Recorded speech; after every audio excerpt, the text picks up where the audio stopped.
The U.S. has shocked the world with the might of its newly developed warship, the Columbia-class submarine. The Silent Sentinels of the Sea, as they are fondly referred to, has been a great addition to the Navy since the Cold War and has significantly impacted the strategies used in conflicts, forever changing the fate of war with their stealth capabilities and deadly weapons. Revealing its most expensive submarine to date, the United States has upgraded its warship game by creating a sub with advanced technologies that has never been seen, especially on its predecessors. But that's not the only thing this bad boy has. Most importantly, the attack sub has been equipped with the most lethal weapons in the world. Why is this submarine the most expensive? What unique capability does this warship boast of? Join us as we explore the interesting details of the United States' new Columbia-class submarine. The Columbia-class submarine, previously known as the Ohio Replacement Submarine and SSBN 826 submarine, is a newly developed series of nuclear-powered ballistic missile submarines that was created to take the place of the United States Navy's Ohio class. The Ohio class was operational starting in 1977 and was retired last year in 2023. The remaining Ohio submarines will be retired one per year starting in 2028. The Columbia class will then take over the job of being part of the United States' nuclear defense force. With new objectives in mind for next-generation submarines, the construction process for the new warship began on October 1, 2020. It is expected to be completed and enter service by 2031. There are plans to produce 12 submarines. However, 3 are currently on order, while 3 are already under construction. Just as you expected, the process is definitely not a cheap one.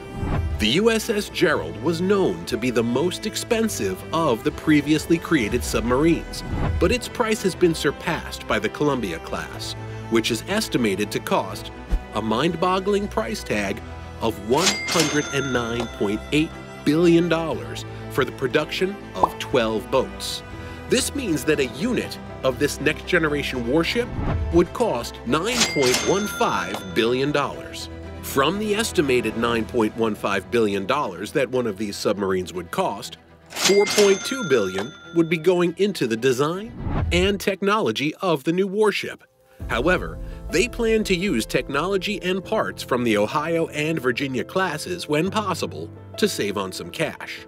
Building the lead boat, USS District of Columbia, is estimated to cost $6.2 billion in fiscal 2010 dollars. The Navy aims to lower the average cost of the remaining 11 planned submarines to $4.9 billion each in fiscal 2010 dollars. The total lifetime cost of the entire class is estimated at $347 billion. These expensive submarines are expected to significantly impact Navy shipbuilding. If you're wondering why it is that expensive, folks, your curiosity has been rightly piqued because that is the same question on all of our minds. However, let's go into the details of the submarine's design, which would explain the exorbitant price tag. These ballistic missile submarines have a displacement of 20,810 long tons when submerged, measuring about 560 feet in terms of length and 43 feet in beam. Measurement aside, this submarine is powered by the formidable S-1B technology and also utilizes a turbo-electric drive with pump jet propulsion, offering an unlimited range. Another important feature is its crew capacity. The warship can comfortably accommodate a crew of about 155 members, which explains the reason for its large size. Also, it features an enlarged version of the Virginia-class lab sonar for sensors and processing systems. They are armed with 16 Trident D5 missiles and torpedo tubes.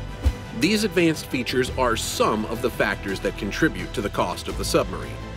In June of 2022, the Navy announced the first boat in the fleet would be named the USS District of Columbia, SSBN 826, and the name would help distinguish it from the existing attack submarine USS Columbia, SSN 771, while still referring to the class as the Columbia class.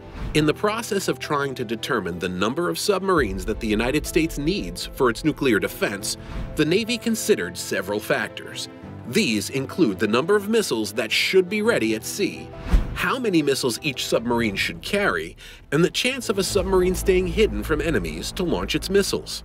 They also considered how often each submarine would be available for missions based on maintenance schedules.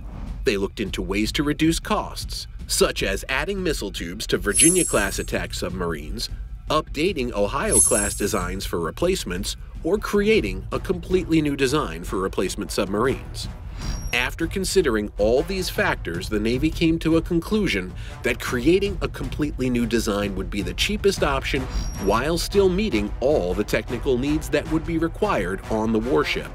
For instance, both modifying Virginia-class and updating Ohio-class designs would have needed to be constantly refueled halfway through their lifespan, which would be extremely expensive. But with the Columbia-class submarines, each nuclear core will last as long as the submarine is in use, no refueling necessary. What are the advanced designs that are incorporated into this new warship? Let's dive into the specs and find out. In April of 2014, the Navy finished a 300-page report that included details about the Ohio Replacement Program submarines. This report included over 159 specifications about basic features like the weapons equipped on the warship, escape routes, fluid systems, hatches, doors, seawater systems, and a set length, which helps ensure that there's enough space inside the submarine. To actualize this project, the U.S. Navy selected General Dynamics Electric Boat to be their main contractor and lead designer. Electric Boat was also in charge of building all 18 Ohio-class submarines, and now it will handle most of the work on all 12 Columbias, including putting them together. Huntington Ingalls Industries Newport News Shipbuilding will also be involved as a major subcontractor. They will be helping and assisting Electric Boat with the design, construction, and completing around 22 to 23% of the work. After revealing the name of the head ship, U.S. Navy Secretary Kenneth J. Braithwaite revealed in March 2016 that the second submarine will be named USS Wisconsin in honor of the state of Wisconsin. For a submarine worth billions of dollars, the Columbia sub is expected to perform even better than the Ohio class. So, what exactly are these expectations? Despite having fewer launch tubes, it is anticipated to have a submerged displacement comparable to that of Ohio-class submarines. Also, the U.S. Navy has mentioned that SSBN-X submarines need to have the latest capabilities and stealth technology to ensure they can remain undetected and survive for their entire 40-year lifespan, because they are very important for strategic purposes. In November of 2012, the U.S. Naval Institute, citing Naval Sea Systems Command, shared some additional design details that would be expected on the Columbia subs. These additional designs include X-shaped stern control surfaces, also known as hydroplanes, dive planes on the sail, an electric propulsion system, and the use of off-the-shelf equipment from previous submarine designs, like the Virginia-class SSNs. This equipment includes a pump jet propulsor, a special sound-absorbing coating, and a large aperture bow sonar system. The Columbia-class submarine might also feature a submarine warfare federated tactical system, which integrates various systems, such as sonar, optical imaging, and weapons control. To cut down on costs over its lifetime and make it harder for enemies to detect, the Columbia submarine will be powered by an electric drive system. This means it will use an electric motor to spin its propellers instead of the older, more noisy gearing and mechanical drive setups used in earlier nuclear submarines. However, it will still have the usual nuclear reactor and steam turbines found in U.S. Navy submarines. In this setup, the nuclear reactor works by warming up water to make steam. The turbines change the steam's heat into mechanical power, and the generators turn that power into electricity to run the motors that move the submarine and other systems on board. Turboelectric drives were used successfully on U.S. battleships and aircraft carriers in the early 1900s, as well as on the small nuclear-powered submarine USS Tullabee in the late 1950s. However, A larger nuclear-powered submarine, USS Leonard P. Lipscomb, had a turboelectric drive, but had issues with being underpowered, unreliable, and needing a lot of maintenance. By 2013, the only turboelectric-powered submarines in use were the French Navy's Triomphant-class submarines. We all know that not just two companies are working on this monstrous sub, so who are the other players? In 2014, Northrop Grumman was selected to design and make the turbine generator units that would be used for the Columbia submarine. In addition to the list of companies involved in building this submarine, Leonardo DRS was also chosen in 2014 to provide the main propulsion motor and propulsion motor drive. Leonardo DRS is a US-based defense contractor owned by the Italian firm Finmeccanica. The first motor for the lead ship was delivered to Electric Boat in August of 2022. There are several kinds of electric motors being developed for both military and civilian ships. For future US submarines, they're looking at permanent magnet motors made by General Dynamics and Newport News Shipbuilding.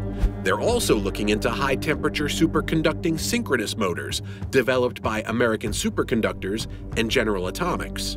Recent information suggests that the US Navy is focusing more on permanent magnet radial gap electric motors.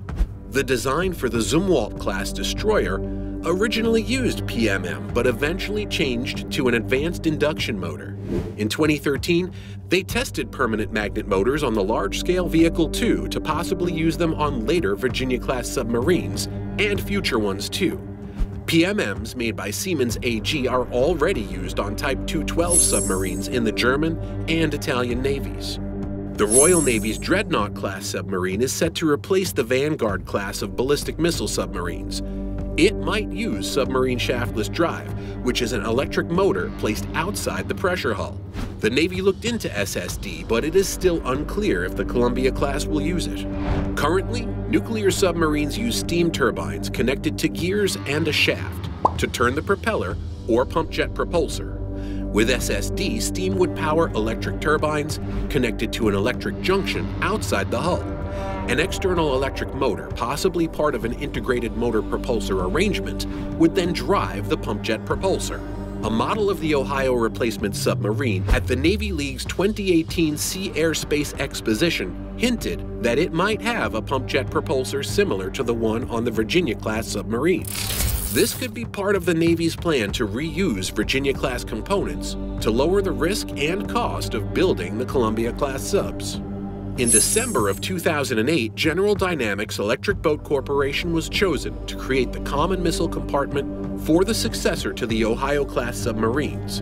In 2012, the US Navy decided that their SSBN-X submarines will use the same common missile compartment design as the Royal Navy's Dreadnought-class submarines. This compartment will hold submarine-launched ballistic missiles in groups of 4 called quad packs. The United States' Columbia-class submarine with its new design has single-handedly surpassed the other submarines of other nations. For instance, the Russian K-329 Belgorod. The K-329 Belgorod is the first Russian 5th-generation submarine and will reportedly be the first submarine to utilize the Status 6 Oceanic Multipurpose System. It is currently the world's largest operational submarine. The Columbia class will dethrone it once it is operational.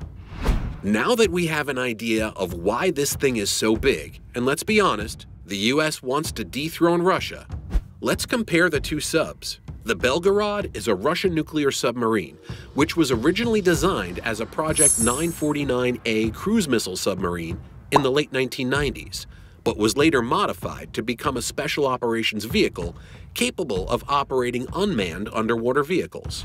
Notably, the submarine with the number 664 of the Oscar II class began the development process on July 24, 1992 at the Severodvinsk shipyard. The submarine was later named Belgorod after a Russian city in April 1993 and was given the tactical designation K-139. Due to funding issues, the construction process was paused, stopped, and then restarted. The process was slow to replace another submarine known as the Kursk.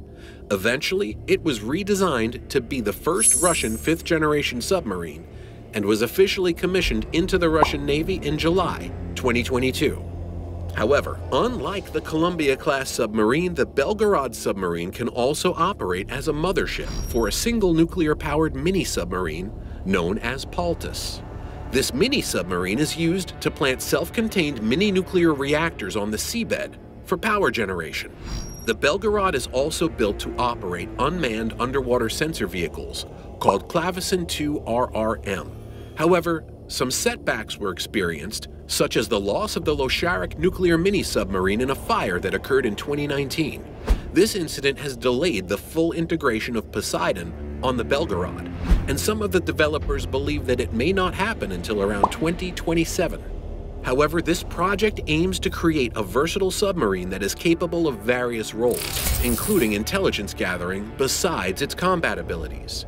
One major goal behind redesigning the K-329 Belgorod is the Kremlin's interest in exploiting the Arctic shelf for energy resources. Controlling the Arctic Sea trade route is another main priority, which has become more accessible due to melting ice. As part of this strategy, Russia plans to deploy a network of sonar listening stations on the Arctic seabed. In April of 2021, the Russian Defense Ministry decided to deploy the K-329 submarine in the Pacific area amid growing military tensions in the North Pacific. When the submarine was commissioned in July 2022, it was expected to first operate in an experimental capacity within the Northern Fleet before moving to the Pacific region. On the other hand, the Columbia-class submarines will feature advanced technologies and capabilities, including enhanced stealth, increased maneuverability, and expanded payload capacity. These submarines will play a crucial role in maintaining the U.S. Navy's strategic deterrence capabilities and will be a cornerstone of our nation's defense strategy for decades to come. The Navy is committed to ensuring that these submarines are built to the highest standards of excellence and reliability, and will continue to provide unmatched capabilities for the defense of our nation.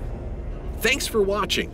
What's your take on the Columbia-class submarine and the Russian Belgorod? Do you think it's a great addition to the U.S. Navy? Share your thoughts in the comments section. Also, make sure to like this video and subscribe to the channel. See you in the next one, guys.